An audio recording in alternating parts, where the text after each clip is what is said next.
Muy bien, señores, el lunes se lo anunciamos y hoy iniciamos este segundo bloque con el doctor Héctor Vargas Aya, que nos presenta su columna del Incorruptible. Escuchamos. Buenas noches. Cuando el Estado se sustrae a sus obligaciones perentorias de regulador de los asuntos económicos, políticos y sociales del país, es indudable que la nación tiene que marchar mal y la economía igualmente.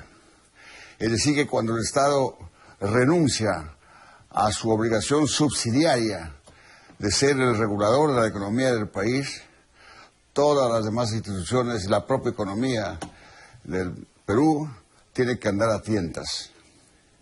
Es decir, dejando en manos de los saurios, de los lagartos de la economía del país, para que sean ellos los que regulen la marcha económica de la nación, apropiándose inclusive de las bondades, del dinero, del presupuesto y hasta de las normas legales que deben ser en beneficio general y no al servicio de un sector privilegiado. Algo de eso está ocurriendo en el país.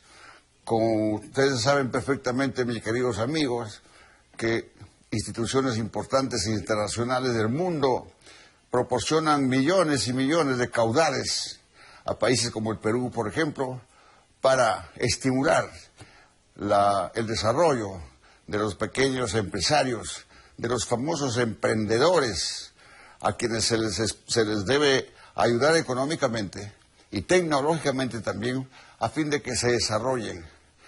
Pero ellos no pueden desarrollarse naturalmente porque los saurios, como repito, los lagartos de la economía del mercado, los que gobiernan y están tras de bambalinas, son los que se apropian de todos esos beneficios, son los que dictan las leyes e inclusive captan el dinero y los millones que vienen como ayuda para las pymes, por ejemplo, y impidiendo el desarrollo de estas instituciones. Eso está ocurriendo actualmente con las instituciones y el Perú seguirá postrado en este tipo de economía especulativa. En ese sentido, mis queridos amigos, por ejemplo, el sector agrario es el sector que más necesita para que los emprendedores puedan convertir al país en una nación productora de productos e exportadora de productos. Es una vergüenza, por ejemplo, que un pequeño país como el Uruguay, de 4 millones de habitantes y de la séptima parte del territorio del Perú, sea el que nos provee de arroz. El Perú importa el 80% del arroz que consume el Perú, importa de este pequeño país que es el Uruguay. Y aquí se nos hace creer que Lima es la economía, es el centro de la economía del mundo. Después de haberse construido rápidamente, en tiempo récord, un palacio que lo llaman el edificio de convenciones, que es una urna de cristal donde se secuestró a todos los miles de extranjeros que vinieron al país a la convención mundial, y se les secuestró para que no se enterasen lo que está pasando atrás del Palacio de Gobierno y en el interior de la República, es decir, secuestrados en una urna de cristal, y se fueron aquí creyendo que el Perú está desarrollando cuando es todo lo contrario. Mis queridos amigos, esta es la realidad económica que vive el país. Yo no soy pesimista, como en algún momento se me ha dicho muy fraternalmente mi querido amigo Ricardo Belmont Casinelli, cuando me dice que yo soy pesimista. No, mis queridos amigos, yo no soy pesimista, soy realista. Gracias y buenas noches.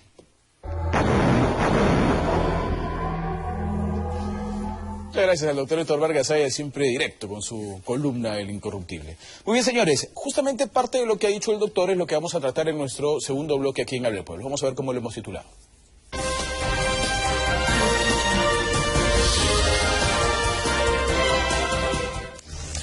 Grandes empresas gozan con dinero para emprendedores. Ojo Público, este portal bien interesante, hizo una investigación que tiene que ver con el IFC, que es un brazo del Banco Mundial, que supuestamente entrega dinero básicamente para emprendedores. Yo dije en algún momento, no puede ser, acá tiene que haber algún error, e ingresé a la página del IFC, ¿no es cierto?, para ver un poco de qué se trataba específicamente. Y le voy a leer rápidamente cuál es supuestamente el sentido del IFC, ¿no es cierto?, este organismo del Banco Mundial, que además fue creado en el 56.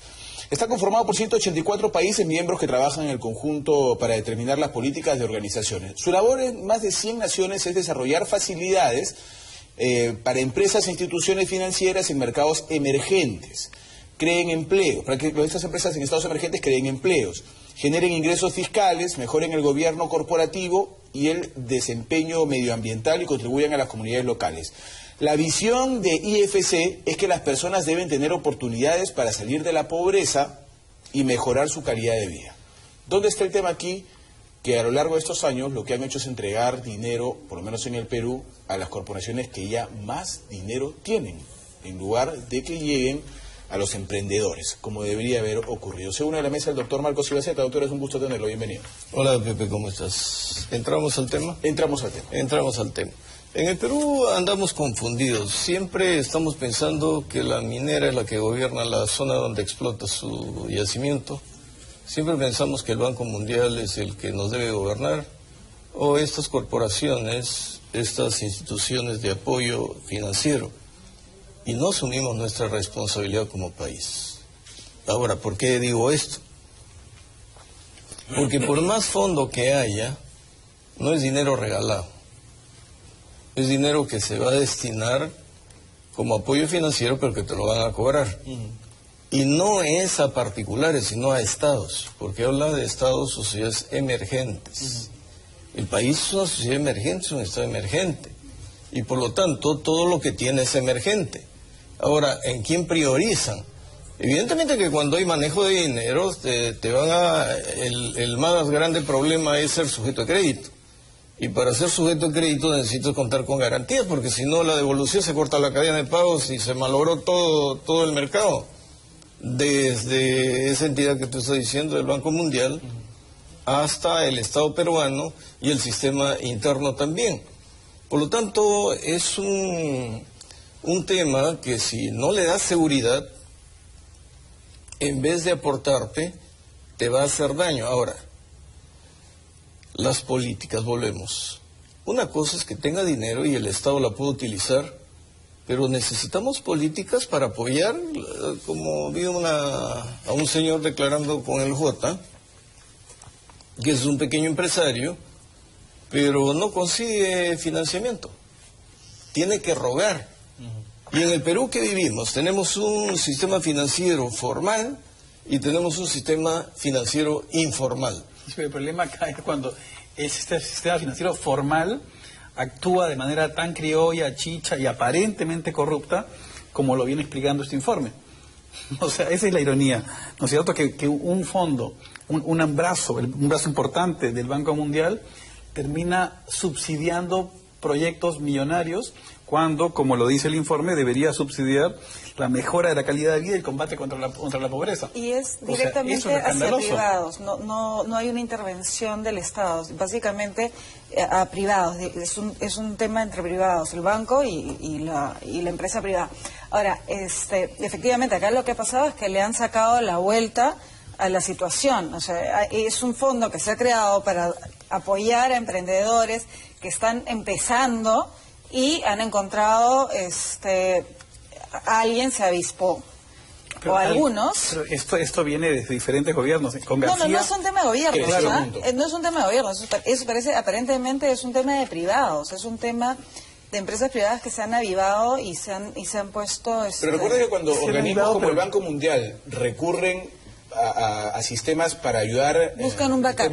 Buscan siempre el tema del Estado, o sea, no es que lo pongan de costado. Pero finalmente el fondo va hacia el privado, o sea, no es que el Estado decide o lo que sea. No, y aparte ese fondo tiene como objetivo apoyar proyectos privados que ayuden contra la lucha de la pobreza.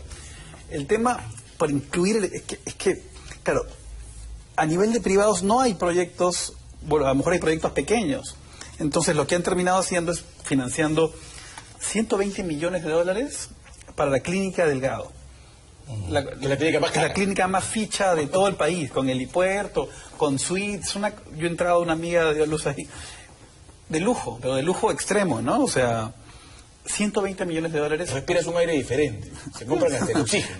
Pero, ¿por qué? Porque por ausencia de otros proyectos que reduzcan la pobreza, la desigualdad. O sea, ahí nuevamente yo creo que debe haber un poco de orden. Sabemos que hay una entidad que maneja 2.000 millones de dólares, aproximadamente. Entregado 2.000 millones de dólares. Y que no encontró ninguna ruta, ningún proyecto privado que tenga ese fin.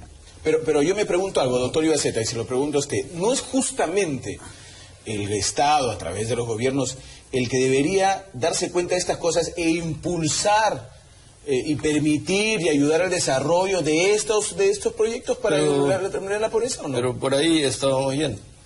Una cosa es, si tú vas a dar créditos sin retorno, porque en el Perú eso ocurrió desde Alan García, acuérdate cuando Alan García en su primer gobierno te regalaba chanchitos, pollitos y diciendo me vas a devolver con los chanchitos y pollitos que estos vayan reproduciendo. Se lo comieron todo, pues, y perdimos todo. Entonces ese tipo de ayuda no sirve para nada. ¿Te acuerdas el otro famoso proyecto? Que te financio de a pocos para que construyas la salita de tu casa y después vas a otro préstamo, me devuelves eso. ¿Qué hicieron? Se unieron todos los deudores y al final hubo una condonación de deuda. Ya tenemos lecciones históricas. Por lo tanto, si el Estado consigue un fondo, el Estado va a tener que ser aval de ese fondo que lo va a redistribuir entre los pequeños empresarios.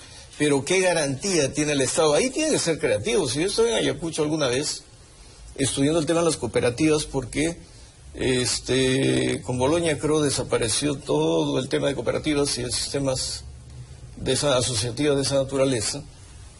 Y una cooperativa decía, bueno, nosotros no podemos competir de igual a igual con los bancos. Pero sin embargo, a todos los pequeñitos les damos préstamos como en la magnitud que ellos necesitan. Pero el sistema de cobranza de nosotros tiene que cambiar, no debe ser como los bancos. No podemos esperar al mes a que nos paguen porque se van a gastar la plata. Todos los días iban a cobrarle 5 soles. Y se convirtió en la cooperativa más poderosa del Perú. Tipo alcancía. Tipo alcancía. Entonces yo creo que el Estado, a través de los entes, debe imaginarse cosas para que los emergentes, que no tienen garantías, porque además si tienes ideas, vas a necesitar capital. Claro. Y el capitalista se te va a llevar más del 50% de las acciones. Si es que construyes un negocio, si lo formalizas, y al final te desaparece el mapa. Juan José del Castillo ha preparado un informe con algunas cifras que han salido publicadas en este portal de Ojo Público. Vamos a escuchar qué nos trae el J. En medio del escándalo. No le creas absolutamente nada, ¿no? Bueno, está ocultando algo. Tergiversan mucho.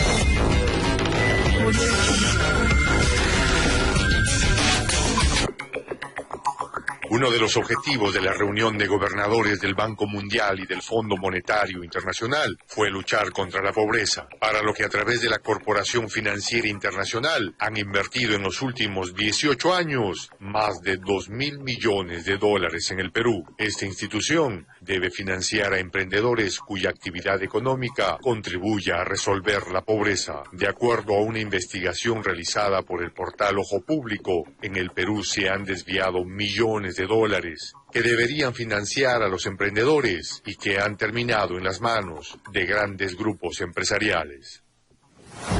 Grupo Breca, por ejemplo, recibió nada menos que 284 millones de dólares destinados al crecimiento del Banco BBVA Continental. La Corporación Financiera Internacional también entregó para el desarrollo de sendos proyectos 180 millones de dólares al Grupo Romero.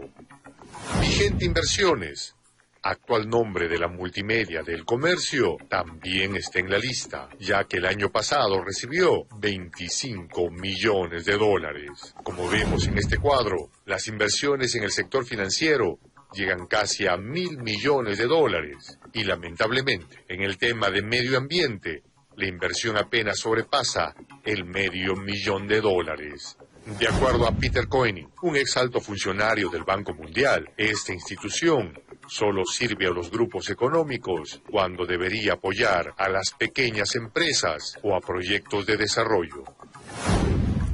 Muy bien, ahí veíamos el informe del J con algunas cifras interesantes, ¿no? Se supone que este IFC del Banco Mundial debería, como ya la mesa lo ha explicado, apoyar pues proyectos de emprendedores, ¿no? De gente emprendedora.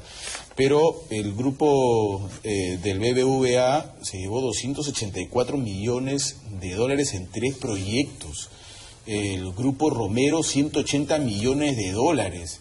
La compañía industrial Paramonga, 45 millones de dólares. El grupo Graña y Montero se llevó 18 millones de dólares. El grupo Vigenta, que es el comercio, 25 millones de dólares.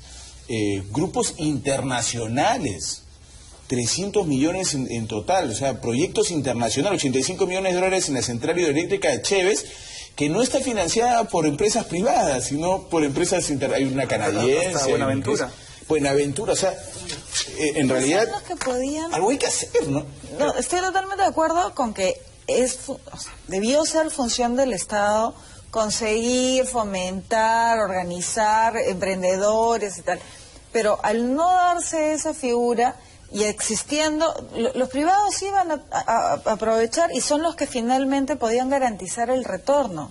Sí, claro, pero hay un tema que con el ejemplo de la clínica Delgado te das cuenta que es ridículo. Ya está corrupto, probablemente. ¿No? Yo no he escuchado todavía ninguna reacción de parte del Banco Mundial con respecto a esta denuncia. O sea, ¿por dónde está la reducción de la pobreza financiando una clínica para millonarios? O sea, eso no tiene ningún sentido. O 3 proyectos para un banco. O sea, no tiene ningún sentido.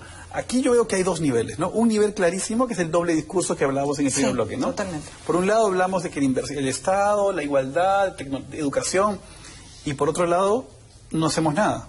O sea, y el otro tema es que, como hablábamos en el corte, yo sí creo que el Estado, al darse cuenta que hay mecanismos de inversión, de préstamos tan grandes, en vez de accionar y, por ejemplo, subvencionar educación, como decías tú en el corte, ¿no? Por ejemplo, una industria zapatera en Cajamarca, o de madera, o etcétera, no, financiar un Estado activo que capacita en educación, tecnología. Organismos del Estado encargados de formalizar asociaciones de emprendedores, educar asociaciones, existen ya, ni siquiera es que hay que crearlos. Existen. Fuerza, Eso es la falta de acción nuevamente del Estado, que generaba un poco esto, ¿no? A ver, pero este debate viene desde hace mucho tiempo, con o sin los fondos, ¿no? En la época de Velasco desaparecieron las comunidades campesinas para formar asociaciones, formas asociativas. Por ejemplo, las SAIS reemplazaban a las comunidades campesinas, las sociedades agrícolas de interés social, y unían a muchas comunidades, y entonces tenían gigantescas áreas de producción que podía ser producción uniforme. O sea, la idea en abstracto no está mal. ¿Por qué digo que no está mal? Porque Alan García quiso desarrollar la sierra exportadora y se encontró con la atomización de terrenos. Al estar atomizados los terrenos y no haber una forma de organizarlo, el proyecto fracasa. Cuando hemos tenido el problema del café, las cuencas cafetaleras por todos lados, desarticuladas y no competitivas, no fue el Estado quien entró allí, fue una ONG que trabajó poco a poco y fue tecnificando y organizándolos a nivel que ahora han conquistado mercados internacionales, pero que ganan premios. Por lo tanto, aquí es una acción conjunta. Primero, hay que seguir la ruta de los emergentes, por ejemplo, que estaban en el mercado central de Lima. Todos vendían en el piso.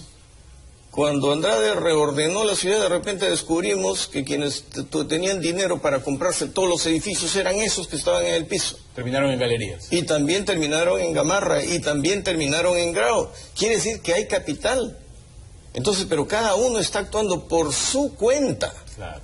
Pero igual, cuando actúa el hecho de que existan ejemplos exitosos como los que usted nombra, no implica eso que el Estado debe permanecer pasivo frente a otros escenarios donde no hay el mismo éxito. No, lo que te estoy diciendo es sigue la ruta para que lo apliques en los diferentes escenarios.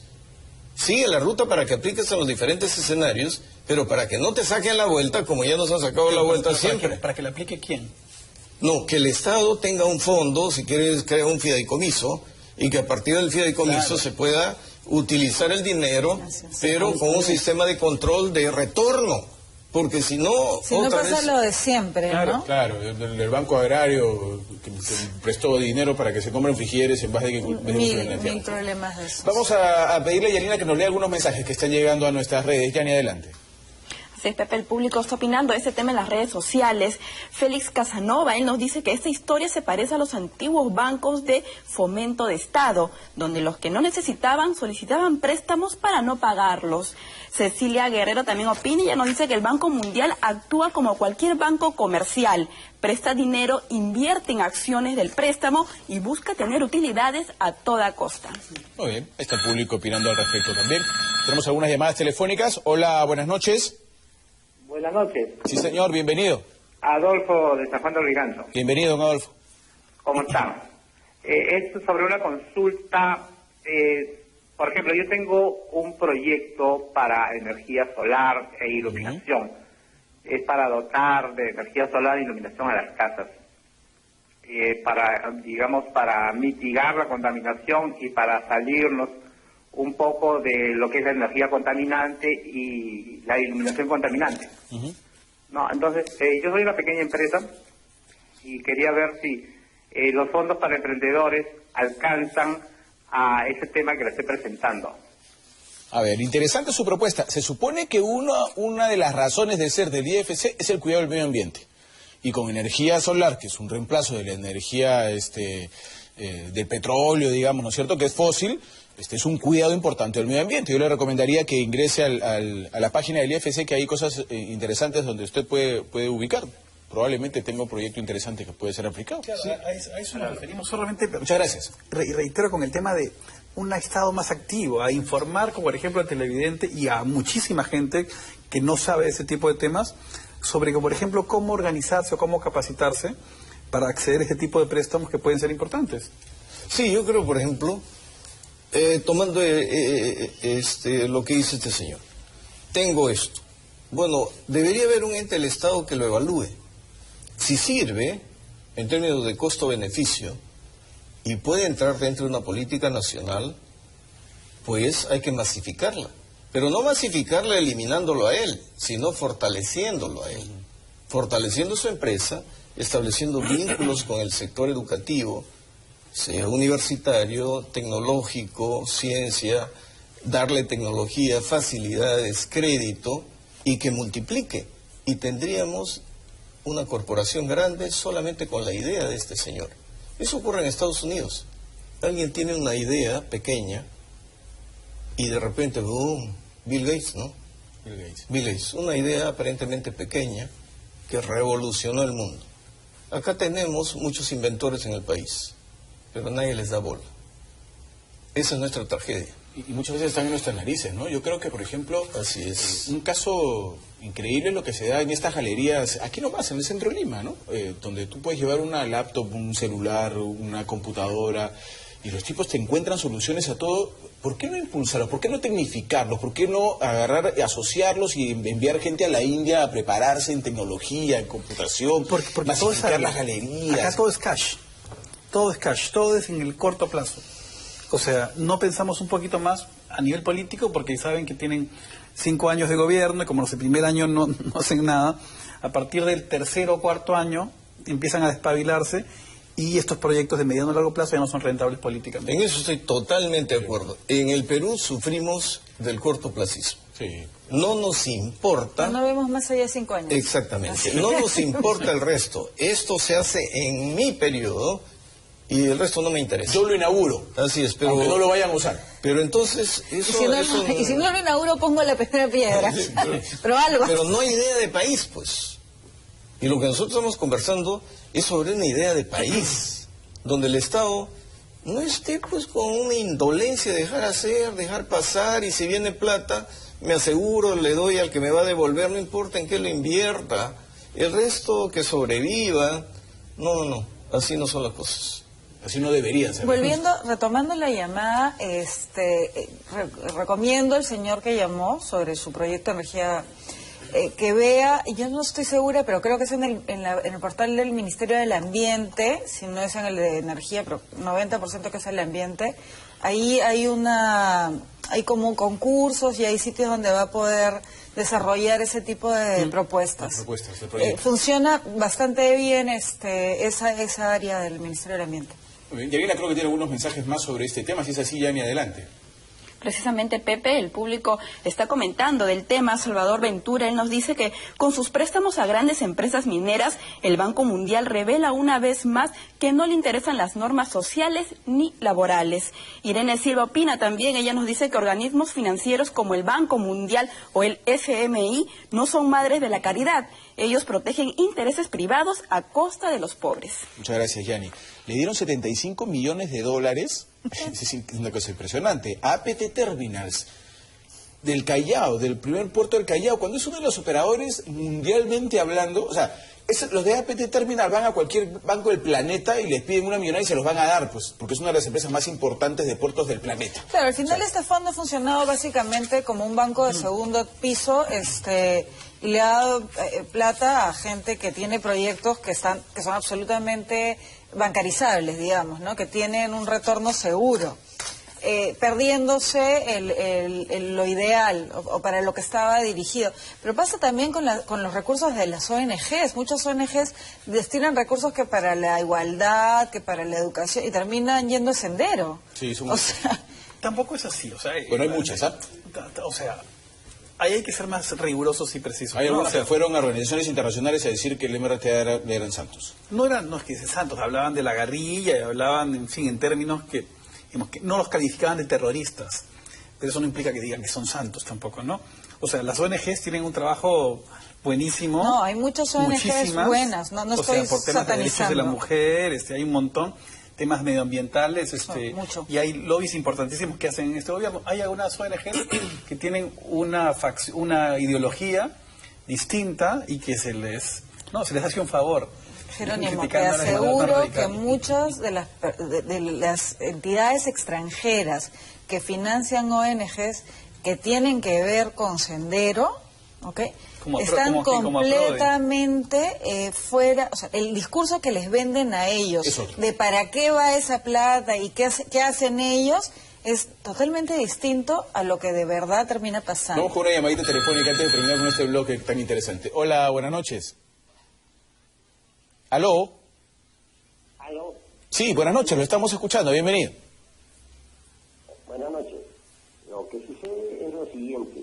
El sector de la pequeña empresa y microempresa tuvo en su oportunidad la institución financiera que era el Fondo de Promoción de la Pequeña Empresa Industrial, llamada para canalizar aquellos fondos como por ejemplo el IFC que están ustedes comentando.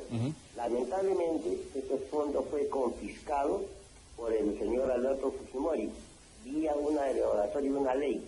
Confiscó todos los dineros que eran aportes voluntarios nuestros, se lo tomó y se lo transfirió tanto al FOGAPI, que es el Fondo de Garantía de la Pequeña Industria, que es otra institución corrupta, y como el IDESI, que fue creado por el APRA, el Instituto de Desarrollo del Sector Informal. La presidenta esta era la señora Susana Pinilla, que fue su ministra. Incluso su marido, que era el señor Javier Tantalián, jefe de INAPLAN, lo que hacía era que todos los fondos del extranjero para las pequeñas empresas tenían que pasar por el filtro llamado IDESI. Corrupción total. Es el problema. Desapareció. Entonces, ese fondo del IFC, como ustedes están proponiendo, el Estado es una institución promotora y entonces debería de crear una institución que canalice esos fondos a través para la pequeña empresa. Ok, muy bien. Interesante su propuesta y creo que la palabra clave en la que la mayoría concuerda cuando hay este tipo de cosas es que hay corrupción de por medio. Pues. Totalmente. Hay una oficina de la OFC encargada de viabilizar proyectos que combatan contra la pobreza por $2.000 millones y si permiten que se hagan ese tipo de inversiones, eso no es miopía, no se compara con el tema de las ONGs. Acá tienen funcionarios que ganan muchísimo dinero encargados en focalizar bien ese dinero y se ha focalizado así. O sea, eso es corrupción o no, estupidez. Sí, claro. Además lo buscaron, ¿no? Por lo que yo leí en Ojo Público, lo buscaron al responsable del IFC aquí. Y hablaron con un ex miembro del Banco Mundial, quien dijo que esto funcionaba así y calificaba casi de corrupto el tema. Sí, claro. Tenemos que ir a un corte, se nos acaba el tiempo. Estos temas, sin ninguna duda, son muy, muy interesantes. Vamos a ir a un corte y regresamos con algo que también tiene que ver, porque vamos a hablar sobre el acuerdo transpacífico, si nos beneficia o no nos beneficia. Corte, regresamos.